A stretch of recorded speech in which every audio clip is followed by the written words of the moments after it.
Hello friends, welcome to Engineering Funda family.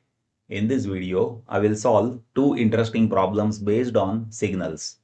Before I start with my solution, I want you to try those questions first. Later you can check for the solution in this video itself. So this is question number 8. Freeze the video and try it by your own. And this is question number 9. I hope you might have tried those questions. Now let me explain solution of question 8. See here in question 8, we need to check whether signals are energy or power. Here we have first signal, that is x of n, that is a to the power n u of n, where small a is greater than 1. Let me explain how to plot this signal first. See a to the power n, where a is greater than 1. So that will be appearing like this. Here, if I say we have a to the power n signal where a is greater than 1, means it will be increasing exponentially as you increase small n, right? And here you need to understand what is u of n. See, u of n, that is unit step signal, its value is 1 for small n is greater than or equal to 0 and its value is 0 for n less than 0, right? So if you multiply this a to the power n with u of n, then we have values where n is greater than or equal to 0, and this is what 1 that we multiply with this. So it will be resulting into signal that is a to the power n for n greater than or equal to 0, right? So it will be appearing like this. You can observe, right? So this is how we have x of n, and that x of n is a to the power n u of n where a is greater than 1. Now here if you carefully observe this signal, that is increasing in terms of amplitude as n is increasing. So here we don't have this signal which is energy signal. The reason is energy signal that is having finite energy. If amplitude of signal is increasing, then that signal cannot be energy signal, right? And usually power signals are periodic signals. This is not periodic signal, means given signal is neither energy nor power signal. So one can say this signal is neither energy nor power signal, right? Always remember this. See, if you have energy signal, then that is having finite amplitude, and if you have power signal, then usually power signals are periodic signals. Here, amplitude of signal that is increasing. That's why it is not energy signal. And for power signal, usually we have periodic signals, right? So this first signal that is not energy and it is not also power. Now let me explain second one. See, here we have a to the power n u of n where a is less than 1. So first of all, let me plot a to the power n where a is less than 1. So it will be appearing like this. A to the power n means it will be exponentially decaying signal. The reason is a is less than 1, right?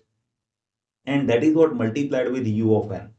I have told you u of n that is 1 for n greater than or equal to 0 and it is 0 for n less than 0.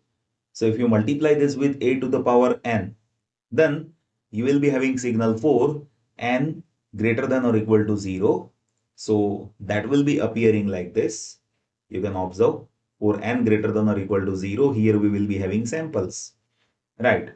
Now if you carefully observe, here amplitude is decreasing, means with given signal a to the power n u of n where a is less than 1, we have finite amplitude, right? Means this given signal is energy signal, right?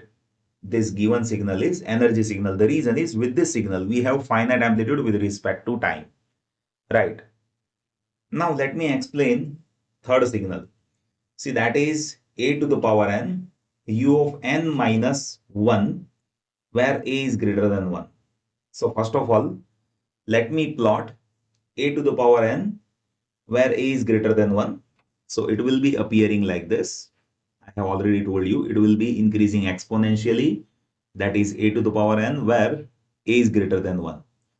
Now see here we have u of minus n minus 1. Means here value of step signal that will be starting from n is equals to minus 1. So it will be starting from n is equals to minus 1 over here. And here we have minus n minus 1 means it is going in this direction. So here n is starting from minus 1 and it is going in this direction. Right. One should know u of minus n minus 1 that is having value 1 for n less than or equal to minus 1. Right. And for n greater than minus 1, it will be 0.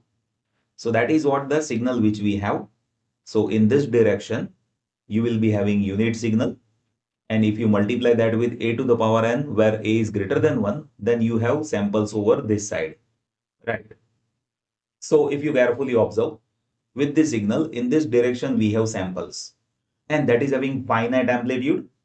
What it means? It means this signal is energy signal. So based on waveforms, one can understand how to identify energy or power signal.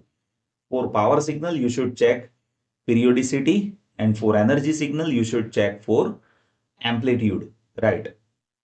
Now let me talk about last signal, where x of n is a to the power n, u of minus n minus 1, where a is less than 1. So if you plot this signal, a to the power n, then here we have a to the power n, and this a to the power n is having a that is lower than 1. So it is exponentially decaying signal. I have already told you u of minus n minus 1 that will be starting from minus 1 and it is going in this direction. So if you multiply this unity with this a to the power n, then here we have this in total signal, right? Now if you observe this signal in this direction, then here amplitude is increasing. Right. What it means? It means here we have signal which is neither energy nor power. So that is how one can understand whether given signal is energy or power. Right. So here I have explained how to identify energy or power based on amplitude and periodicity. If amplitude is decreasing, then that will be energy signal. And if signal is periodic, then it will be power. Right. Now, let me explain last question of this video. See here, we have unit ramp function r of n. And we need to identify what is r of n plus 1 minus r of n. So first of all, you need to understand what is unit ramp function. So r of n, that is unit ramp function. If you plot that, then at n is equals to 0, we have 0 amplitude. At n is equals to 1, we have amplitude 1. At n is equals to 2, we have amplitude 2. At n is equals to 3, we have amplitude 3. That is how r of n is there with us.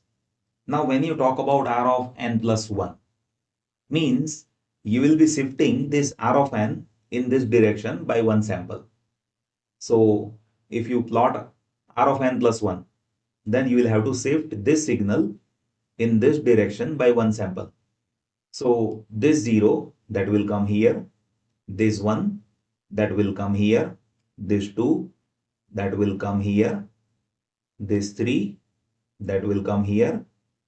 Here there will be 4, right? So that is how amplitude will be there.